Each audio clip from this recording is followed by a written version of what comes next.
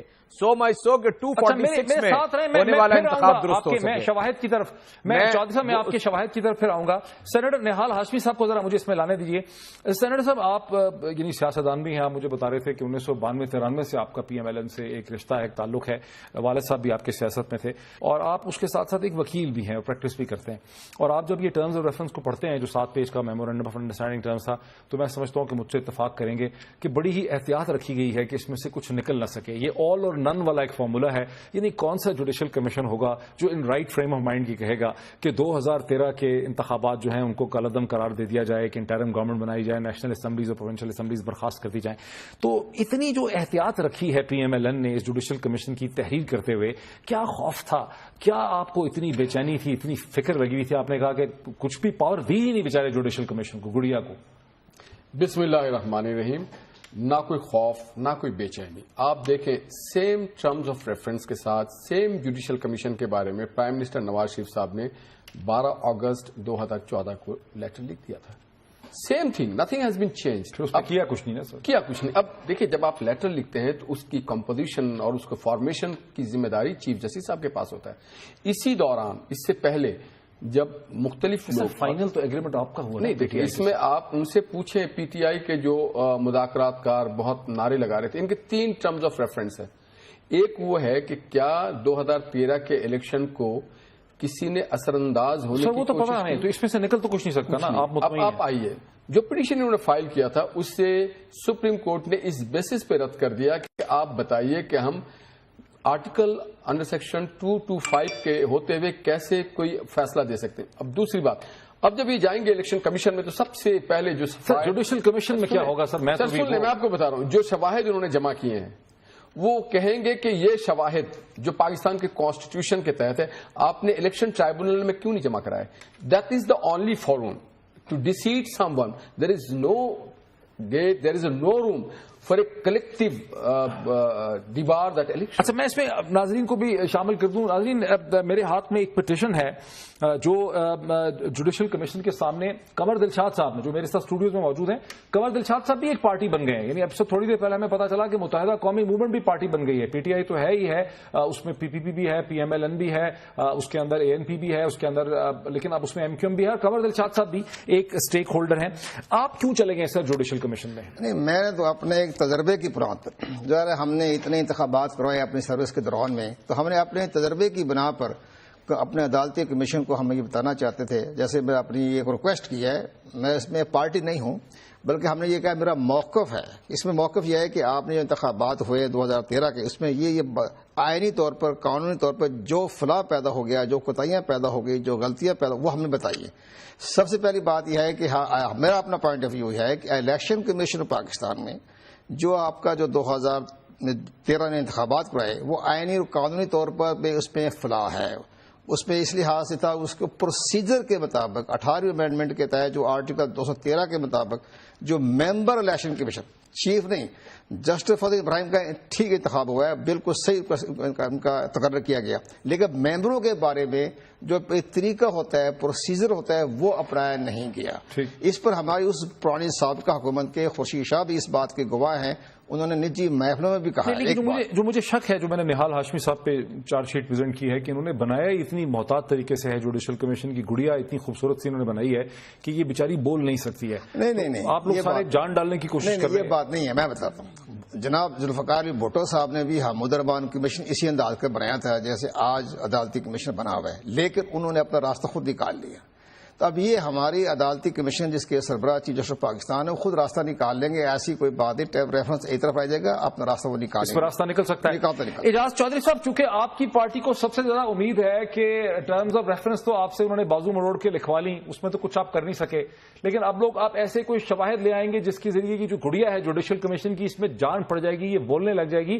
کیا شواہد آپ ایسے نئے لے کر آئیں گے اعجاز چودھری صاحب جو گزشتہ ایک برس میں آپ ہمیں نہیں سنا سکے, جو الیکشن ٹریبیونل کے سامنے آپ نہیں لا سکے؟ میں کرتا ہوں, دیکھیے یعنی ہم نے اس کے اوپر پورا ہوم ورک کیا ہے, اور ہوم ورک کے نتیجے میں سینکڑوں ایسی شواہد جسے آپ ثبوت کہہ سکتے ہیں وہ جوڈیشل کمیشن کے سامنے رکھے جائیں گے.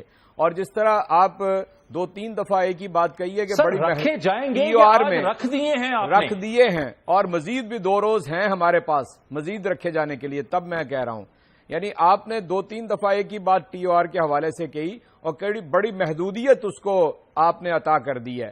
میں یہ کہتا ہوں نہیں, صحیح نہیں ہے. نہیں, میں آپ سے عرض کرتا ہوں, جب آپ کہتے ہیں نا سسٹمیٹک ریگنگ پروو کرنی ہے, تو ایک ہی پوائنٹ کافی ہے کہ 1 کروڑ اور 17 لاکھ ووٹ جو ہیں وہ ایکسٹرا بیلٹ وہ چھپوائے گئے, اور اس طرح چھپوائے گئے کہ وہ بالکل ہیپیزرڈ لگ رہے ہیں. اس کا وہ کیس ایک ہی کافی ہے اس پورے الیکشن کو نل اینڈ وائڈ کرنے کے لیے. اور یہاں آپ کے پاس کنور صاحب چودھری صاحب, الیکشن کمیشن کا دعویٰ یہ ہے کہ جتنے بھی الیکشن ہوئے ہیں تمام میں ایکسٹرا بیلٹ پرنٹ ہوئے ہیں. اگر چاہیے ہوتا تھا 8 ملین تو پرنٹ ہوتا تھا 9 یا 10 ملین, تو ہمیشہ ایکسٹرا بیلٹ ہوتا تھا پرنٹ. 2008 میں بھی ہوا ہے, 2002 میں بھی ہوا ہے, 1997 میں بھی ہوا ہے. یہ جو آخری 3 روز کے اندر ہوا ہے نا, اس طرح کبھی بھی نہیں ہوا ہے. اور یہ الیکشن کمیشن کو خود پتا نہیں تھا کہ اس کی تعداد کیا ہے. 11 لاکھ سے شروع ہوئے اور 1 کروڑ 17 لاکھ تک وہ چلے گئے. اس لیے میں سمجھتا ہوں کہ یہ ایک محدود سا فورم ہے, یہاں پہ گفتگو کریں تو کون سے ثبوت لا کر ہم آپ کو یہاں پہ بتا سکتے ہیں. لیکن یہ فیکٹ ہے, آپ اسے دیکھیں گے آئندہ چند دنوں کے اندر کہ پوری کتاب کھول کے رکھ دی جائے گی, جس سے یہ اندازہ ہوگا کہ انتخابات جو تھے 2013 کے وہ ایک پلان تھا. وہ اس کے پیچھے ہم نے افتخار چودھری صاحب کی بات ویسے ہی نہیں کہہ دی تھی, فخر الدین جی ابراہیم صاحب بھی استعفیٰ دے کے تشریف لے گئے تھے, اسی طرح رمدے صاحب کس طرح انوالو ہوئے. یعنی یہ پوری ایک سیکوینس ہے ایونٹس کا کہ جس کے نتیجے میں ہم اس پوائنٹ پہ پہنچ جائیں گے کہ یہ اندازہ ہوگا کہ اس طرح ایک سسٹمیٹک ریگنگ کر کے قوم کا جو اصل مینڈیٹ ہے اسے پارلیمنٹ میں ریفلیکٹ نہیں ہونے دیا گیا. یہ وہ پوائنٹ کے جو ہمیں سمجھنا چاہیے. ذرا رکیں سینیٹر صاحب, مجھے ایسا لگتا ہے کہ چودھری صاحب کو بھی اور قمر دلشاد صاحب کو بھی بڑی ایک امید ہے کہ یہ گڑیا میں جان بھی ڈالیں گے, اور یہ گڑیا کے پاس اتنی پاورز ہیں کہ جو ایویڈنسز اور شواہد یہ رکھ رہے ہیں جوڈیشل کمیشن کے سامنے, جوڈیشل کمیشن ان کو لے کر کہیں جائے گی. یعنی آپ کا کیا ویو ہے کہ جو ایویڈنسز رکھی ہیں جوڈیشل کمیشن صرف ان کو دیکھے گا کہ بھائی کیا ایویڈنس آپ کے پاس ہے, یا جوڈیشل کمیشن اس ایویڈنس کے نتیجے میں یہ فیصلہ کرے گا, یہ سوچے گا کہ اچھا اگر یہ میرے سامنے ایویڈنس رکھی ہے تو پھر مجھے کوئی انویسٹیگیشن بھی کرنی چاہیے. کیا وہ انویسٹیگیشن کرے گا؟ دیکھیے, مجھے اتفاق رہا ہے کہ میں 2-3 ٹرائبونلز میں پیش ہوں. ایک میر مرتضی بھٹو مرڈر کیس تھا, بڑا ڈیٹیل میں اس نے اپنے کیا, میں اس کا وکیل تھا, میں جا رہا تھا, مگر وہ چارج شیٹ نہیں کر سکی. چارج شیٹ اسی سب انسپیکٹر نے کیا جو کورٹ میں چلان کیا. ٹرائبونل نے بہت والیومز ریکارڈ کیا, ریگولر ناصر اسلم زاہد صاحب, غوث محمد صاحب, عباسی صاحب مل کے کر رہے تھے. اب دوسری چیز میں آپ کو مکمل کیجیے, بریک لینی ہے مجھے, جی جلدی کیجیے. دوسری میں بات بتانا چاہتا ہوں, اگر جو انہوں نے نام لیا تو کیا انہوں نے ایز وٹنس کے طور پہ افتخار محمد چودھری, فخر الدین جی ابراہیم اور کیانی صاحب کا نام ڈالا ہے, جو اس وقت ہم تو گورنمنٹ میں نہیں تھے. اور پھر مجھے لگتا ہے کہ یہ وہ افسانہ کہانی سچ تو نہیں بنا رہے جو مخدوم جاوید ہاشمی صاحب سنایا کرتے تھے دھرنے کے دوران. ٹھیک, آپ انٹرم گورنمنٹ کی طرف جا رہے ہیں, وہ بھی تو لوگ کہتے ہیں نا افسانہ ہے. ذرا ناظرین ایک بریک لیں, پھر دیکھیں کہ انٹرم گورنمنٹ کا جو افسانہ سنایا جاتا ہے وہ کیا تھا. After the break.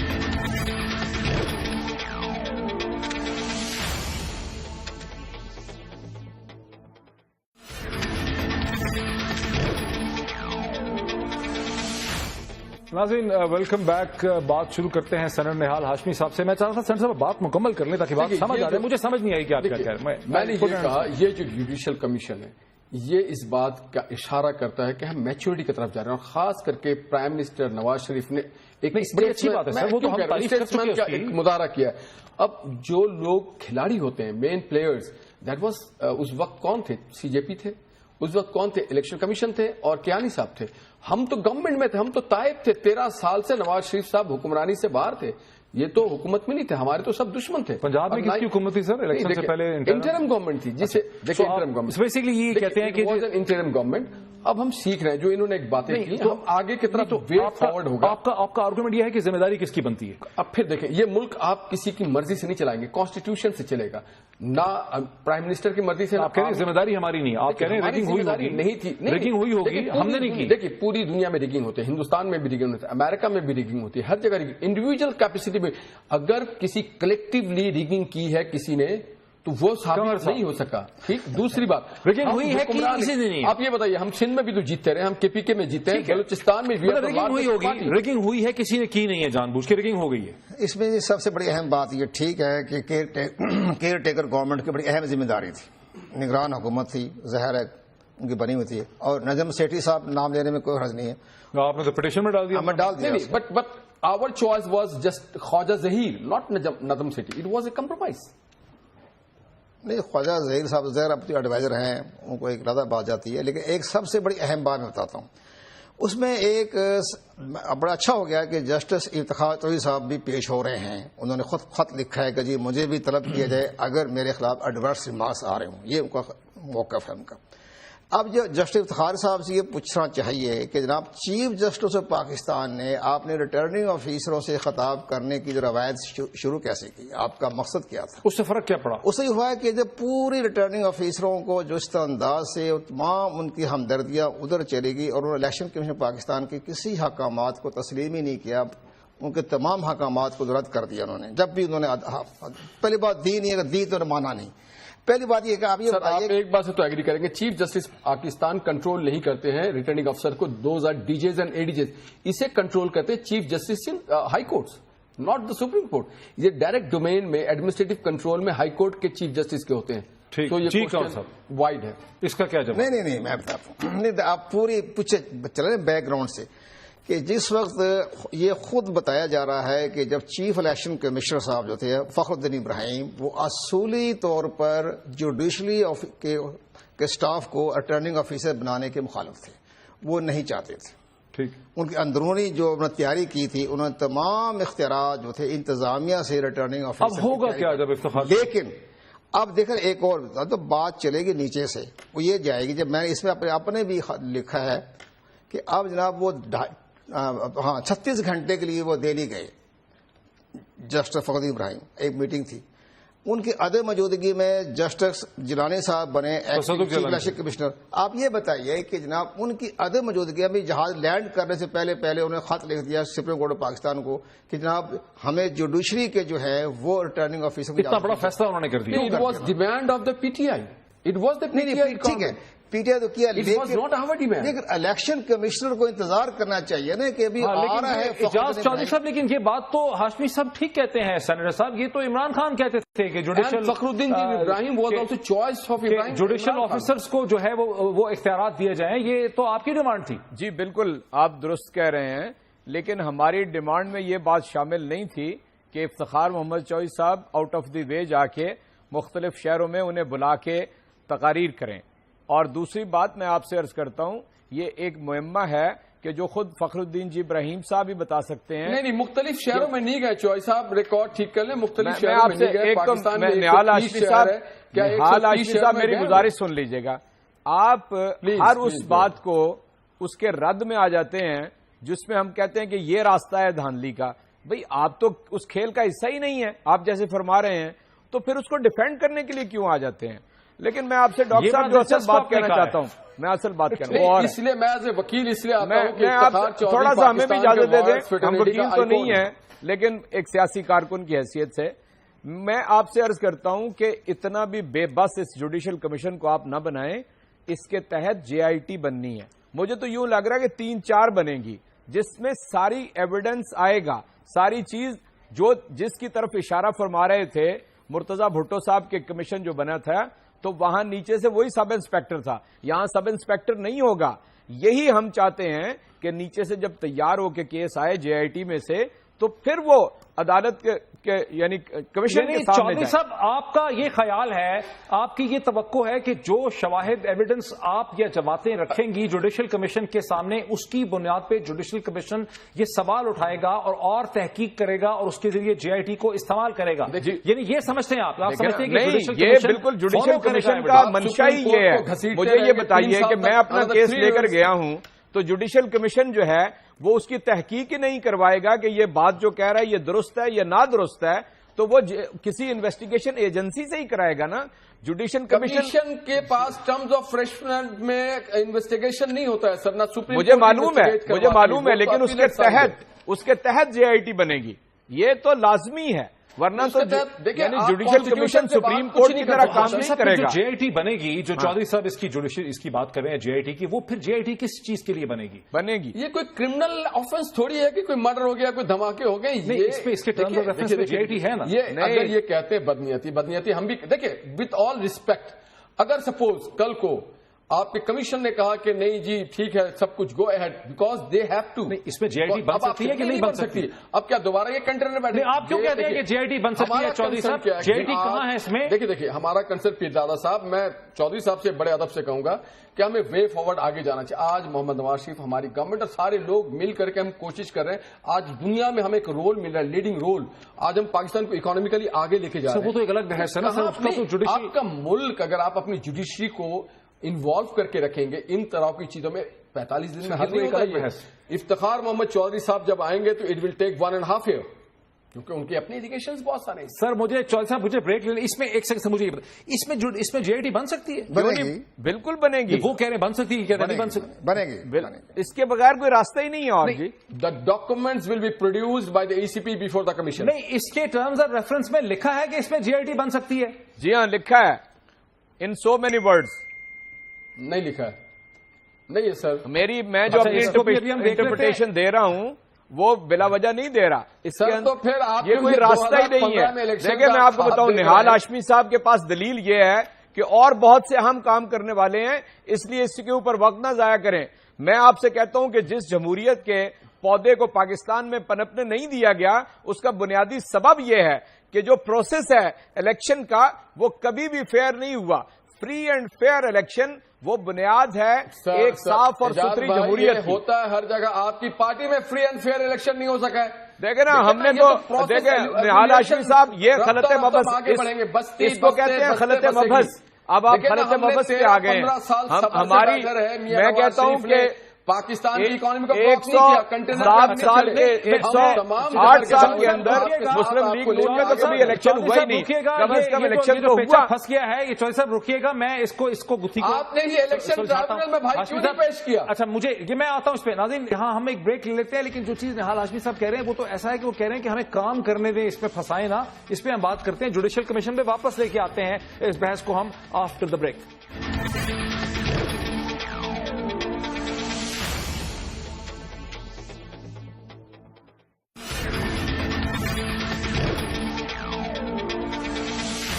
ناظرین ویلکم بیک۔ سب سے پہلے تو مجھے آپ سب سے اپالوجائز کرنا ہے کہ مجھے یاد تھا ذہن میں، لیکن میں اس کے باوجود کنفیوز ہو گیا۔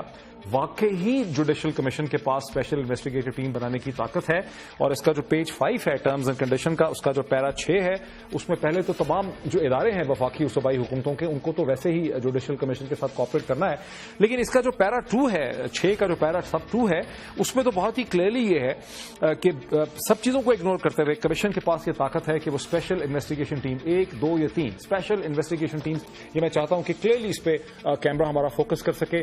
پیرا 6/2 میں اسپیشل انویسٹیگیشن ٹیمز بن سکتی ہیں، جس میں FIA ہو سکتی ہے، نادرا ہو سکتی ہے، انٹر سروسز انٹیلیجنس ہو سکتی ہے، MIA ہو سکتی ہے، ہر قسم کی اسپیشل ٹیم جو ہے وہ بن سکتی ہے انڈر دی کمیشن۔ تو یہ کمیشن شاید اتنا پاورلیس نہیں ہے جتنا سیاسی طور پہ ہم اس کو سمجھ رہے ہیں۔ نہیں ہمیں، مگر constitution of Pakistan under article 225۔ سر آپ کی سائڈ کے لوگ، میں نام نہیں لینا چاہ رہا سر، جن لوگوں نے مطلب اس کو بنانے میں بڑا، انہوں نے ہمیں بڑی کہا کہ دیکھیں جی یہ